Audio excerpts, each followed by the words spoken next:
So you're thinking about getting a Nintendo 64? No, but there are people out there who are. Because this one's mine.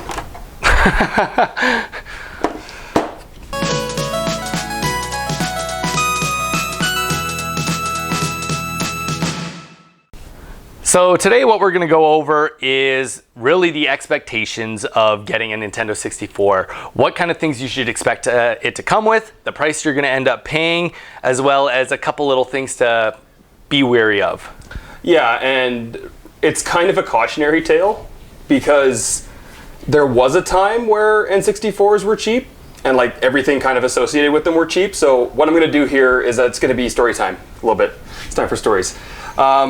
So as you said, as I said, I already have one, right? So, but I'm kind of known for it. I think it is my favorite console. Like it's probably one of my favorite consoles. And so I've had a couple people ask me, Donovan's the seller here, but they've asked me, well, I'd like to get an N64 and I want to get like a control, like a friend of mine asked me this. He wanted an N64, he wanted 2 controllers, GoldenEye, I think it was Super Mario as well. Like Mario 64, a couple other games. And he's like, yeah, I want to spend about like $80. And I kind of had to say to him, I was like, well, why do you want it? Like, because that's not, like, you're going to be spending more. Like, that's not. It's like, just not the reality. It's just not the reality of being able to, you can't spend that money and get what you're looking for. Like, those days are gone, right? So, at the end of the day, he didn't want it because it was too much money. He was expecting to be a lot cheaper. Right, and I'm sure you've come across the same thing. Yeah, and I think the problem kind of stems from like our generation. We grow up, you know, you go to garage sales, and you know back then you'd see a Nintendo 64 with a bunch of games, and you'd buy it for $20 or $50, and that's just not the case anymore. Like people that have them know. And seen that, right? Like back in the day. Yeah, and you know I get that all the time. People will call me and be like, "Oh yeah, I'm looking for a Super Mario 64, and yeah, I was hoping I could get that for $20," and it's like, well, you know what, like. That's just not the case anymore. Yeah, it's they want a bunch of bangers. Yeah, right? They want, exactly. Like Mario Kart 64, and they want, you know, Mario Party and blah blah blah, and then it's kind of like Pokemon Stadium and Smash Bros. Like there's just so many games, and they have all these memories of them, and they want to jump back into it, and that's great if they want to jump back into it for the right reasons. So before you go further and start spending money, you need to ask yourself why you want it. Yes. Right. So and kind of what to look for when you're buying them, right? Because these consoles are aging.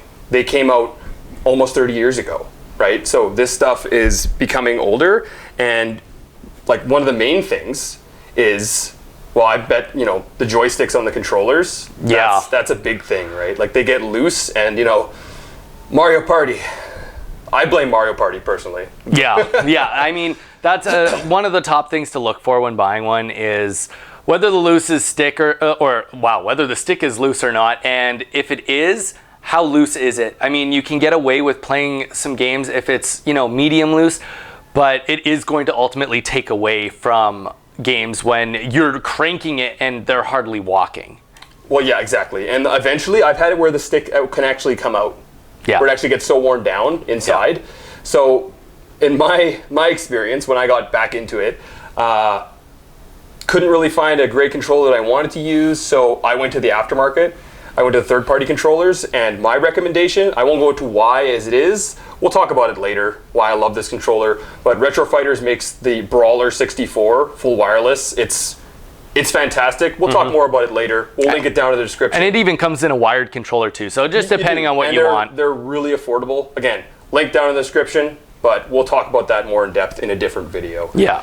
The other big thing that you need to be watching for when you're going, because 9 times out of 10 you're going to be going and you're going to be getting an N64 with the AV hookups, 1 or 2 controllers, generally 1, and then the power supply. The power supply would fit inside here, and it's unique to the N64. It does not it can't be used in other consoles, right? Some can, and you know, if you don't have that, it's going to be harder to track down. Yeah, like example, if you buy a Nintendo 64 without cords, you can expect to spend at least $40 just to get the cords. Exactly. Yeah. So that could be half your cost, right? Yeah, and then one thing Gerard did forget to mention is we've got the jumper pack. The expansion port here. So there's 2 flavors of this. Most N64s will have that. I don't know if you can see it. I can put it on the screen.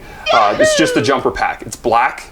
That's it. That's what it came with. 95% of the games it'll play. There are a few games that need the red top expansion pack. It's memory expansion, right? So again, won't go into it now, but we will go into it in a video. You need to have something in there. Yes, it won't play games if there's nothing in there. You want to open this up. If you go and buy an N64 and you don't open this up, there could be nothing in there. Yeah. I hope that's not the case. And it's happened to me, and you learn the hard way sometimes, but that's why you're here, to learn the easy way right off the bat. Just the quick stuff, right? So let's just get into brass tacks. You want a console, cords, jumper pack, and a controller. Really, that's gonna set you back at least 100 to 120, and that's before talking about any games. Or any other additional controllers. That's right. And that's kind of like, that's a medium controller, right? Yeah, and like, I wouldn't even expect the best controller, but if you can get a half decent to medium controller for that, then you're doing good. Yeah. And that kind of concludes the starting point. Now, if you want to see what you can expect to pay for some of those bangers that you had from your memory that we talked about in this video, then you can check out that video here. That's right. See you next time.